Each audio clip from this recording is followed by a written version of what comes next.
मैं Ramesh Kumar Kumawat, senior teacher, government वरिष्ठ Upadhyay, Sanskrit school Amarsar, Jaipur, Rajasthan, Sanskrit शिक्षा विभाग। Hello everyone. कक्षा 10 विषय विज्ञान, अध्याय 4 कार्बन एवं उसके यौगिक।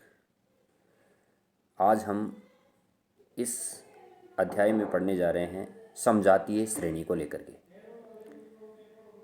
जैसा कि कार्बन अपने आप में समजातीय श्रेणियों का निर्माण करता है, विभिन्न प्रकार के प्रकार्यात्मक समूह इसके अंदर शामिल होकर के एक समजातीय श्रेणी का निर्माण करते हैं। जैसा कि अल्कोहल जैसे प्रक्रियात्मक समूह की उपस्थिति, यानी एक फंक्शनल ग्रुप है अल्कोहल, इसकी उपस्थिति कार्बनिक यौगिक के गुणधर्मों को तय करती है। जैसे CH3OH है, C2H5OH है, C3H7OH है, C4H9OH। इन सब में रासायनिक गुणधर्मों में अत्यधिक समानता पाई जाती है। अतः यौगिकों की ऐसी श्रृंखला जिसमें कार्बन श्रृंखला में स्थित हाइड्रोजन को एक ही प्रकार का प्रकार्यात्मक समूह प्रतिस्थापित करता है, उसे समजातीय श्रेणी कहते हैं।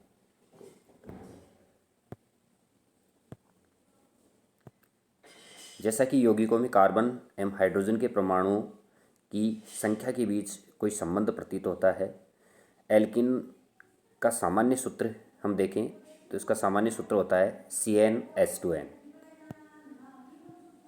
जहाँ n का मतलब होता है 2, 3, 4।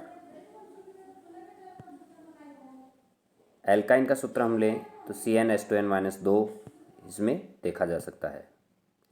कार्बनिक यौगिकों की नाम पद्धति को लेकर इसमें चर्चा की गई है।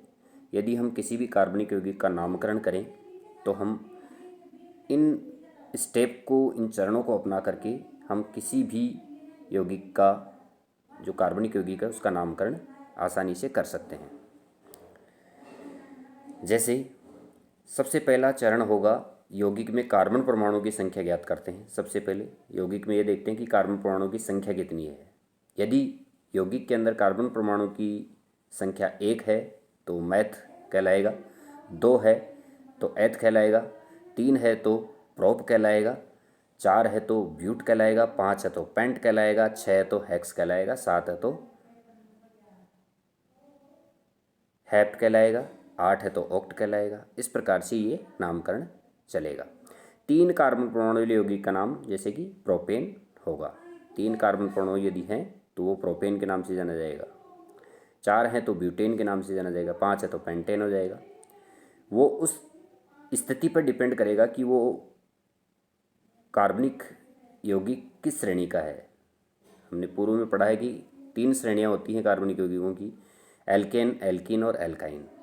तो यदि एल्केन श्रेणी का है तो प्रोपेन कहलाएगा, 3 कार्बन है तो, और एल्किन श्रेणी का तो वही प्रोपीन कहलाएगा, और यदि एल्काइन श्रेणी का है तो वही प्रोपाइन कहलाएगा।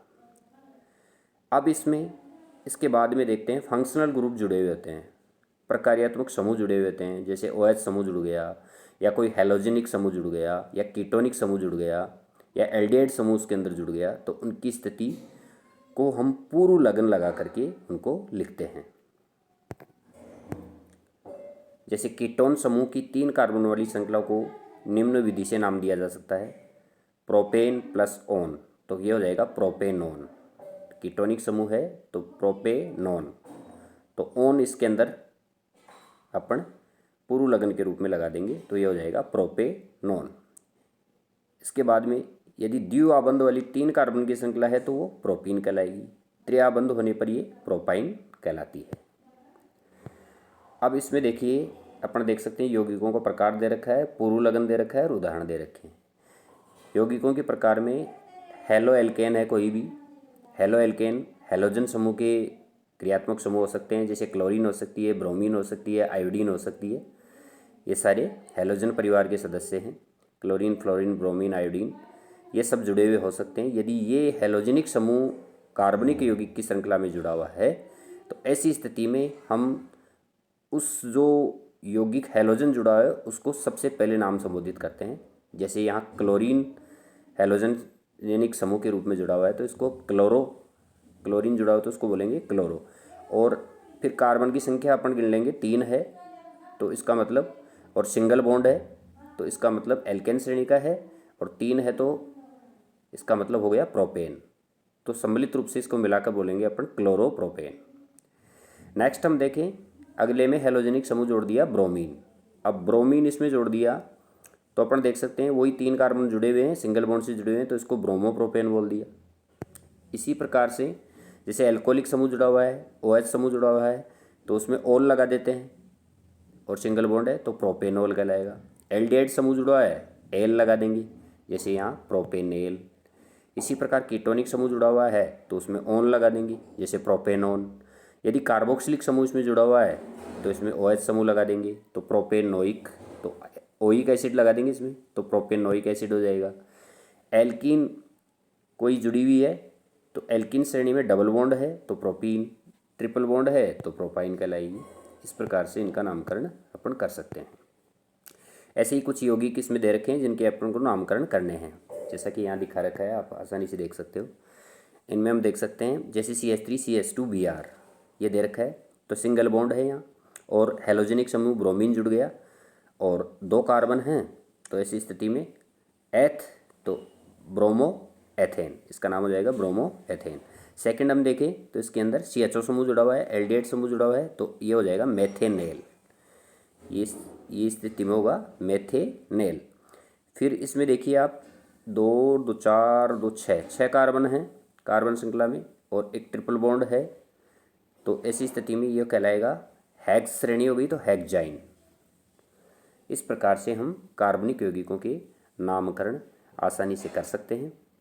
तो एक बार फिर से हम देखें तो सबसे पहला नियम यही है कि किसी भी कार्बनिक यौगिक का नामकरण करें तो सबसे पहले कार्बन की संख्या गिन लें, उसके बाद में स्थिति यह देखें कि वो सिंगल बॉन्ड से जुड़े हुए हैं, डबल बॉन्ड से जुड़े हुए हैं, ट्रिपल बॉन्ड से जुड़े हुए हैं।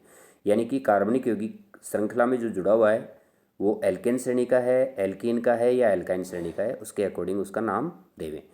और यदि हेलोजेनिक समूह जुड़ा हुआ है तो उसका नाम पहले डालेंगे, जैसे क्लोरीन जुड़ा तो क्लोरो पहले आ जाएगा, ब्रोमीन जुड़ा तो ब्रोमो पहले आ जाएगा, आयोडीन है तो आयोडो पहले आ जाएगा। इसके बाद में यदि एल्डिहाइड समूह जुड़ा हुआ है तो नेल लगा देंगे, कीटोनिक है तो नॉन लगा देंगे, कार्बोक्सिलिक है तो ओइक एसिड इसके अंदर अपन ऐड कर देंगे।